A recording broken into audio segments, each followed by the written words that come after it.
Hora de conversar com o nosso Carlos Andreasa. O assunto de hoje, a votação no Senado sobre a PL das fake news. Eu, sinceramente, eu tenho 2 pezinhos atrás a respeito desse inquérito aí, dessa discussão toda sobre fake news, viu, Andreasa? Qual que é a sua opinião sobre o assunto? Bom dia pra você. Fala Luiz Megali, Carla Bigato, Sheila Magalhães, vi que Ivan Brandão estava aí no estúdio também, então vai um beijo pro meu parceiro, meu amigo querido. Um agitador, Você sabe o que ele estava mostrando aqui, Andreasa? Um vídeo do nosso colega, Antônio Maldonado, que mostra um vira-latinha caramelo que fica circulando lá nos arredores do Palácio do Planalto. E hoje ele entrou no Palácio, passou pela segurança, pelo portão, tá lá no Instagram do Maldonado, aparentemente querendo tomar o lugar do Augusto. Ali é bom pra morar, Tem uma vaga ali, né, agora. Agora abriu uma vaga. Ali é bom pra morar, é tombado, patrimônio histórico. Mas dizem que o Jaburu é melhor, né? Não sei, é bonito ali. O Alvorada é um troço. Eu acho uma beleza. Eu acho sensacional. O Jaburu dizem que é assombrado, né? Se eu fosse cachorro, eu também, de repente, gostaria de morar no Alvorada. Não sei se com o atual inquilino, mas gostaria. Cada palácio com as suas assombrações. E aí, Andreasa, e as fake news? Megali, eu tenho acompanhado isso com grande atenção. Ontem eu passei alguma parte do dia lendo o texto último, né? Foi muito mexido, votado pelo Senado. É um projeto de lei, porque ainda vai para a Câmara, ainda passará pela Câmara, e que está sendo chamado de Lei Brasileira de Liberdade, Responsabilidade e Transparência na Internet. Quando eu vejo lei associada à liberdade, ou melhor, quando eu vejo a expressão, o termo liberdade associado à legislação, eu já me coloco no mesmo lugar, Megali, no lugar da prevenção. Tenho medo. Vou explicar por quê. Nós estamos sob pandemia, não está havendo atividade legislativa tradicional, não está havendo sessões plenárias, senão essas virtuais, de modo que esse projeto muito importante e que tangencia a questão da liberdade individual de expressão, a meu ver, avançando sobre prerrogativas individuais, sobre direitos individuais, esse projeto de lei não foi, dadas essas circunstâncias, devidamente debatido, ao contrário do que disse ontem, faltando com a verdade, com todas as vênias, o presidente do Senado, Davi Alcolumbre. Pouco debate, sem passar por comissões nem audiências públicas. Um projeto de lei relatado e votado no Senado por gente, de novo, com todas as vênias, que ignora o objeto tratado, o objeto redes, porque é mesmo muito complexo e porque tem a natureza privada nas suas relações, nos seus contratos sociais. Basta que qualquer um de nós assista uma meia hora de sessão, tem um histórico no YouTube, de sessão da famosa CPMI das fake news, para ver que os parlamentares que a compõem, que são esses que estão votando essa lei muito importante, ignoram absolutamente o assunto, não sabem mesmo, sabem muito menos do que eu, que sou um ignorante em matéria digital, de ambiente de rede e de possível legislação para essa matéria. Aliás, o relator desse projeto de lei é o senador Ângelo Coronel, que é o presidente da CPMI das fake news e que dá nas sessões, com todo o respeito ao senador, não conheço, nada contra, mas que dá todos os dias demonstrações de desconhecer a matéria sobre a qual está legislando. Então nós temos nesse projeto dispositivos que podem sim afetar a privacidade das comunicações e o direito de participação anônima. Eu sei que isso é muito delicado, todos nós, sem exceção, sofremos, cada um a seu modo, com mentiras, com difamação, com desonra em rede social.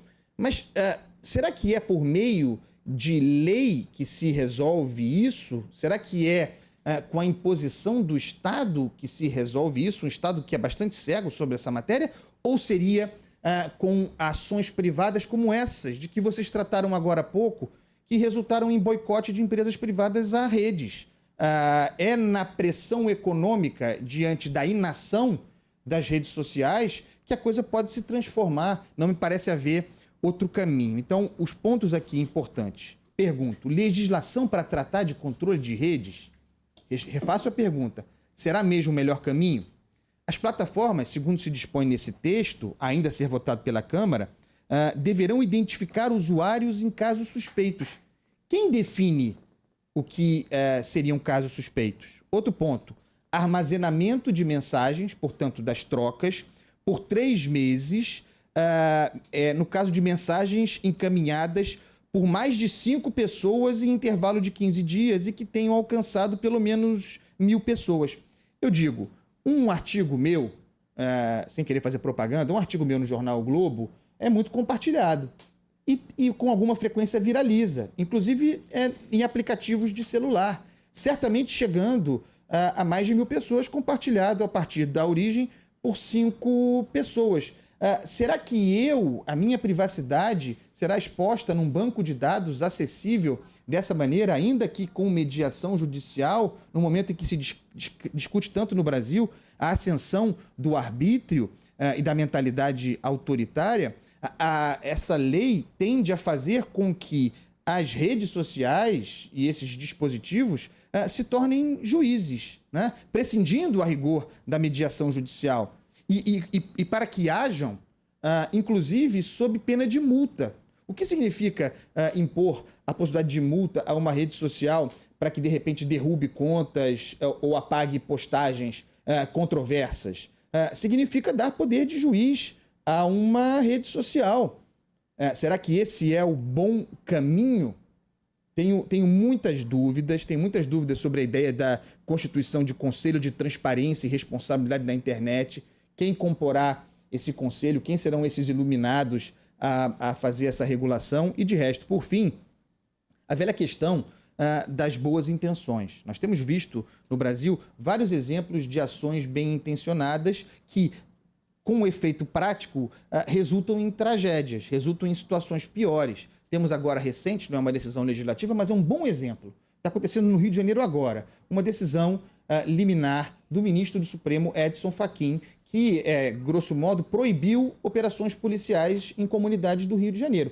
Não tenho dúvida de que era uma ação bem intencionada dele, de modo a proteger as pessoas mais fragilizadas em função do caso bárbaro do assassinato do menino João Pedro pela polícia. Mas qual foi a consequência dessa decisão bem intencionada de Edson Fachin? Que a reconstituição do caso de João Pedro, investigado, não pudesse ser feito, porque a polícia não pode fazer operação policial, não pode atuar nas comunidades, tem medo de, ao fazer algo, ser interpretado como infringindo uma determinação do Supremo Tribunal Federal. Então, uma boa intenção que na prática resulta mal. Eu dou para mim que esse projeto de lei é bem intencionado, mas na prática, dando poder de juiz a empresas privadas e dispondo de banco de dados dos indivíduos, será que é um bom caminho? Tenho muitas dúvidas, estamos atentos, vamos ver o que dirá a Câmara em breve. Eu tô contigo, viu, Andreasa? Mesmo em nome do bom, do belo e do justo, das boas intenções,